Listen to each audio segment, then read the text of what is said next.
Good morning, you're watching Pantau Belanjawan with me, Nina Rosman. And for today's topic, we're going to focus on Malaysia's brain drain. Has been a persistent challenge for decades, with thousands of our brightest minds seeking opportunities abroad. While many leave for better prospect, the bigger question is what happens when they return? Do they simply reintegrate, or do they come back to raise the bar and transform the system? Today, we explore this critical issue with Dr. Rais Hussin, President and CEO of EMIR Research. Dr. Rais, thank you for joining us. Firstly, we're going to take a look at reality check. Are we seeing real brain circulation or just isolated success stories? And what single best indicator should we watch to confirm it's a genuine trend? Thank you for having me. And obviously, I'll be extremely careful with the phrase brain circulation because it's often used to launder a hard truth. Circulation implies a two-way, self-sustaining exchange. What we have, based on global indicators and long-run trend reconstructions, looks closer to net human flight with occasional headline returns, which are real but not yet system changing. It is not systemic. If we want to verify whether a genuine reversal is happening, we need a small dashboard that distinguishes stories from flows. Essentially, you've captured the three of those. First being the net talent flows, high skill departures minus high skill arrivals, including foreign talent, reported annually and segmented by occupation. Second, return intern versus realized return. Intern surveys are extremely useful, but the metric that matters is verified relocation. For instance, tax residency, EPF/SOXO activation, professional registration, employment start date, and so on. Third, retention over time. 12-month, 36-month, or 60-month retention for returnees, because a return that reverses after 18 months is still a form of circulation outwards instead of inwards. Brain drain capacity, whether Malaysia is in a quadrant where it loses talent and fails to attract foreign talent, global indices have warned Malaysia is drifting into that danger zone, which is precisely why talk of normal circulation is increasingly untenable. If we can't show net inflows of high-skilled talent and multi-year retention, then we are not seeing circulation, we are seeing exceptions to the norm. All right, this is some of not single but multiple indicators that we can use to measure. But when returnees come back, how do we know they're raising standards rather than just filing vacancies? What's the clearest marker you look for inside organization, especially? You seem to have the right question all the time because numbers can be gamed. There's a book called How to Lie with Statistics by Darren Hall. It was published some time ago. A credible program has to show that returnees are not merely plugging gaps, but upgrading organizational capability. I think this is very, very important. Yeah? There are many reasons why people return to Malaysia. And we know what is happening globally, geopolitically, geoeconomically, a lot of uncertainties, a lot of right-wing concentration of things are happening worldwide. So we need to understand the whole issue in a very holistic manner. To me, the best markers are not how many hires, but what changed after they arrive. Okay. So we have about five items here. Firstly, productivity and output per head in the teams that lead or redesign, measured through revenues per employees, value added per worker, or project throughput depending on sector. Next is execution speed, cycle time from decision to delivery, procurement lead times, product release cadence, time to license or time to market. Next, decision quality, fewer reversals, fewer policy U-turns inside organization, higher hit rate on strategic projects, lower project failure rates. Next, operating practices, adoption of globally standard practices in governance, risk, compliance, R&D management, data systems, and performance management. Spillover whether local team develop new competencies rather than becoming dependent on the imported brain. I think that is also very critical. And one uncomfortable but important point from the evidence base: if corruption and institutional weakness remain, even top tier retainees become a short lived cosmetic layer. They cannot raise the bar in systems that punish merit and reward proximity. Right, these are all the aspects that we should be focusing on: productivity, value added, and not only the execution part, but also the failure of low rate projects, failure, risk compliant, and also the research R&D management. But when they come back, especially they have high expectation. But for us to grow, we need to be in the right environment. For Malaysian market, is Malaysia actually creating enough high quality roles for returnees, or are we only attractive to a narrow segment right now? If Malaysia is only attracting a narrow segment, you will see returnees clustering in a few safe lanes: corporate HQ functions, government linked ecosystem, and senior advisory role with ambiguous decision rights. That is not structural repair at all. Signals that the economy is creating high quality jobs include clear career pathway in knowledge intensive sectors, defined ladders, specialist tracks, and leadership tracks. Second, real decision rights, roles with budget authority, hiring authority, and technical autonomy, not just titles. Third, skills based pay and progression, wage growth linked to capability and outcome rather than tenure and internal politics. Fourth, mobility across sectors, returnees moving between academia, industry, startups, and public sector without bureaucratic dead ends. This is important. R&D absorption, growth in roles using advanced skills, particularly in R&D engineering, data, and deep tech, because the research in Malaysian context over decades repeatedly flagged scarcity here as a core push factor. Talent doesn't return to a job, it returns to a trajectory that moves in a certain direction that takes care of all those five components that I have just explained. As you mentioned, they don't just come back for the jobs, but they came for the clear path of their future. And let's take the stickiness test. What is the number one factor that makes returnee stay long term in Malaysia, other than you mentioned earlier from geopolitics, uncertainty with whatever is happening around the world? Your thoughts on this? Retention is where countries either mature or embarrass themselves. The predictors are a blend of economic logic and lived reality, and the evidence base is very consistent on that. The most predictive indicators to track are as following. Number one, wage progression. It is not just the starting salary that becomes an important factor, because stagnation is a major push factor. We know that salary stagnation is a big problem in Malaysia.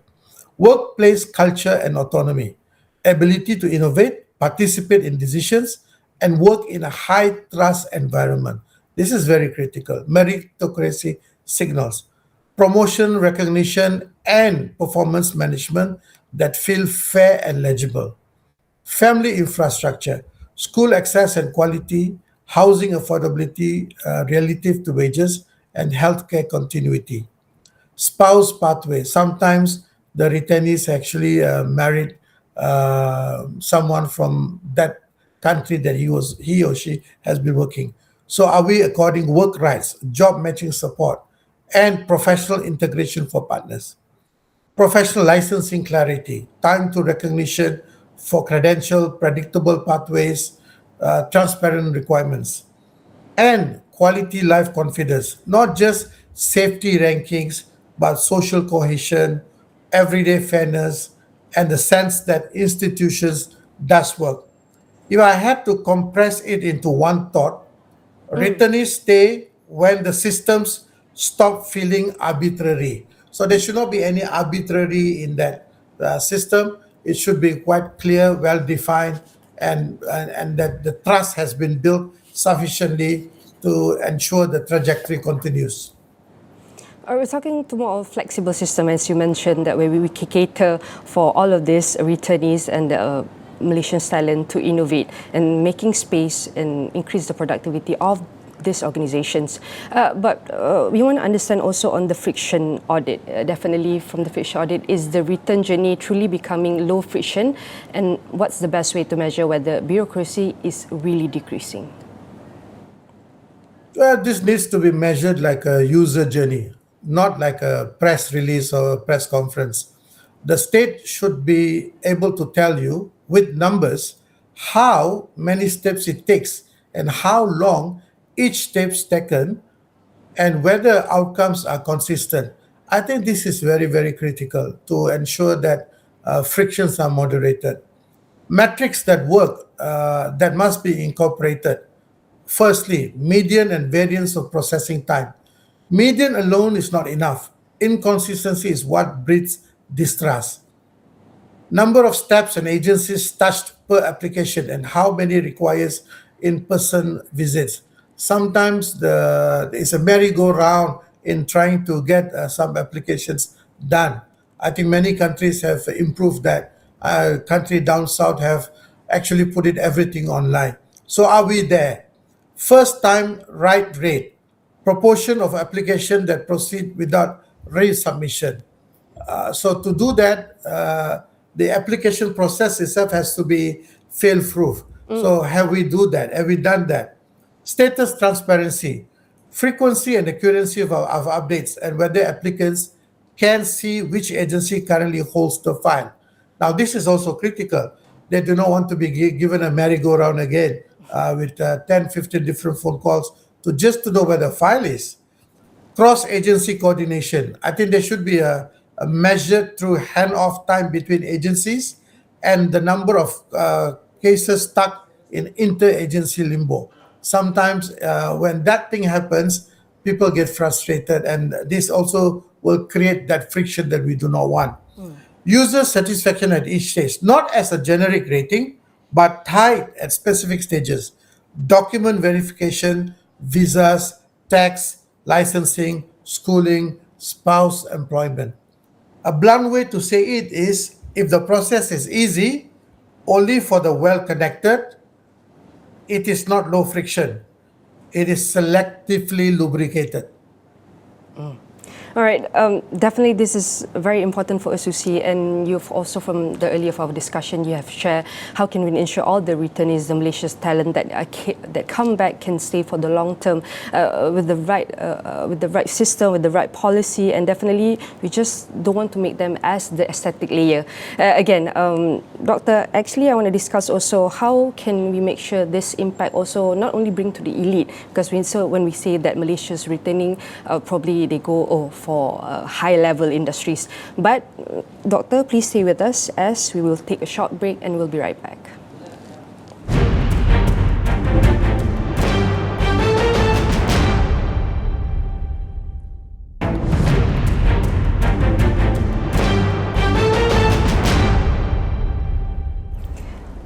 All right, welcome back to Pantau Belanjawan, and we're still discussing on our topic and Malaysia's returning talent, where they are coming back to raise the bar and not just to blend in. And definitely, we are still with our guest, Dr. Rais Hussin, President and CEO of EMIR Research.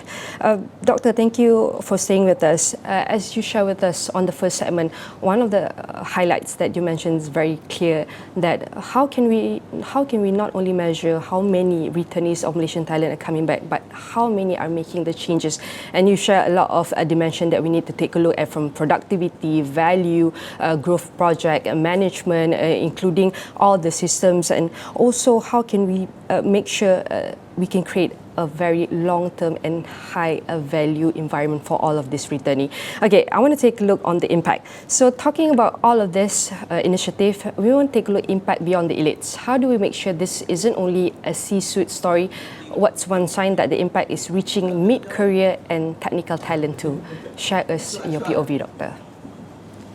I think we need to be mindful that we do not only celebrate C-suite returns.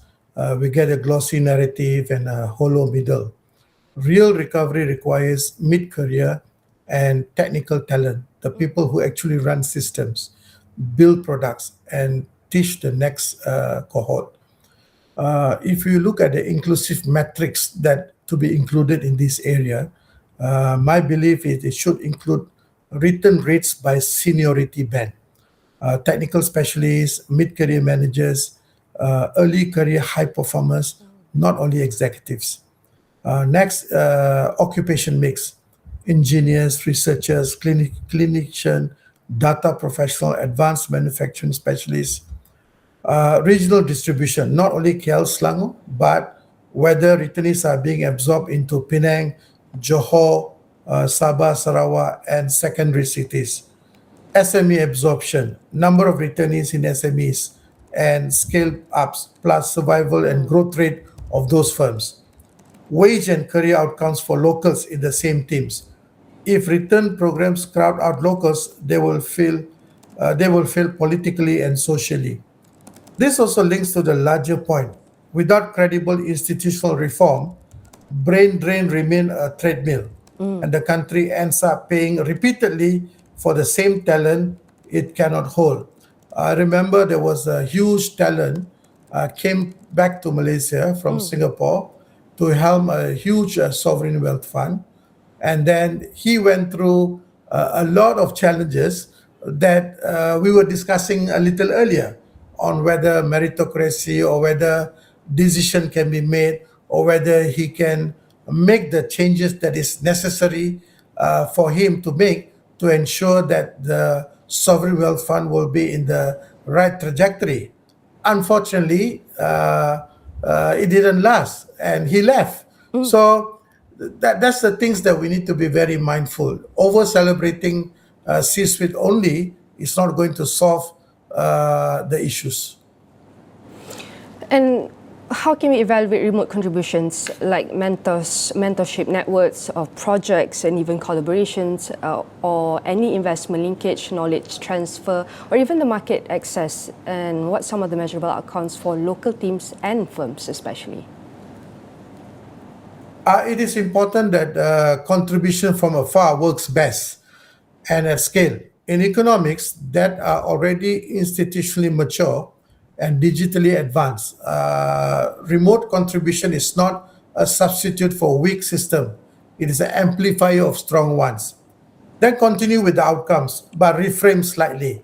In practice, remote diaspora contribution delivers real value when three conditions are in place. What are those? First, digital readiness, advanced digital infrastructure, interoperable platforms, clear data governance, and widespread digital adoption allow collaboration, mentoring, project delivery, and even investment decision to happen efficiently across borders.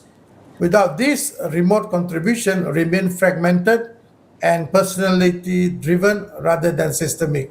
This is something very, very critical that we must remember. Second, institutional absorption capacity.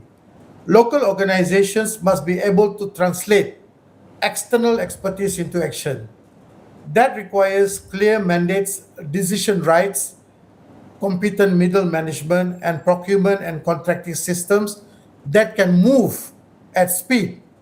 In weak institutional environment, diaspora inputs often stalls at the level of advice, unfortunately. Third, outcome-based engagement model. Economies that succeed do not treat diaspora engagement as symbolic. They track concrete outputs, project completion, capability transfer to local teams, productivity improvements, new market access, and sustained partnership.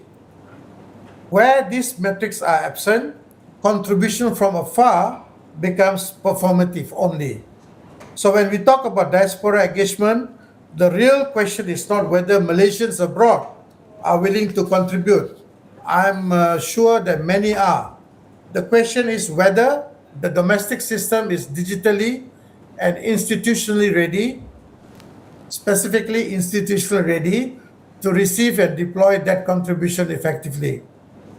Remote contribution thrives in advanced digital economies because systems, not personalities, do the heavy lifting.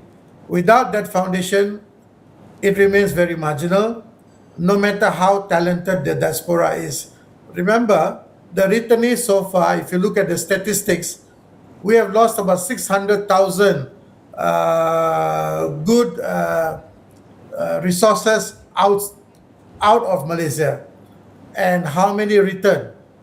It is not even 1%. So we need to really do a lot of things to recalibrate, recharge, review, and try to bring them back so that they can productively contribute with the right outcome for the country. Doctor, based on your observation, experience, and journey becoming president, CEO of a company, and hire multiple talents from multiple diverse backgrounds, and if you're advising a Malaysian abroad right now, what are 3 questions they should ask before deciding to return? Precisely the same questions that we need to address as I explained a little earlier, i.e., are they going to be given a decision right? Is it going to be based on meritocracy? And is it going to allow them to excel and work in the right trajectory? Now, those are the things that people are looking for. Otherwise, they do not have the pull factor to bring them back to Malaysia. And forget not, the only thing that is happening in the world now, there's many uncertainty geopolitically, geoeconomically, and that is actually creating a lot of uncertainties, even for families who have established themselves in countries that is experiencing that. So I think it's a good time for them to come back, but they need to also to be assured that when they come back, they are allowed to excel in the right trajectory. And lastly, what you tell your other colleagues and what you tell other employees, what can they do in the first 90 days to keep a returnee engaged? Precisely understanding, firstly, what their skill set, knowledge, and abilities and experience, whether it is in a developed or developing countries, and then making sure those skill, knowledge, abilities, and experience are matched against what is expected for them to be able to deliver here. I always go back to the input, output, outcome, impact model. So to bring them back, maybe by telling that you can bring back some tax exemption for your car and this and that. But that's very, very, very, very cosmetic. But what is most important is that when they return, they must have that belief that look, I'm coming back to Malaysia. I want to be part of the news story of, say, the semiconductor, for instance, where billions are pouring into Malaysia for a country that is known for active neutrality to advance this. So I want to be part of that story. But if they are coming back and then they go back as quickly as they come back, that's another problem. It happened to one of the C-suite sovereign wealth fund. He came with a big ambition, big ideas, big stuff. Then he went back as soon as he came back. All right, so the takeaway is returning talent isn't just about who comes back. It's about whether Malaysian can create the right roles, reduce frictions, and build the conditions that make people stay and thrive. My thanks to our guest, Dr. Rais Hussin, President and CEO of EMIR Research. And that's our discussion for today. Thanks for watching, and I'll see you next time.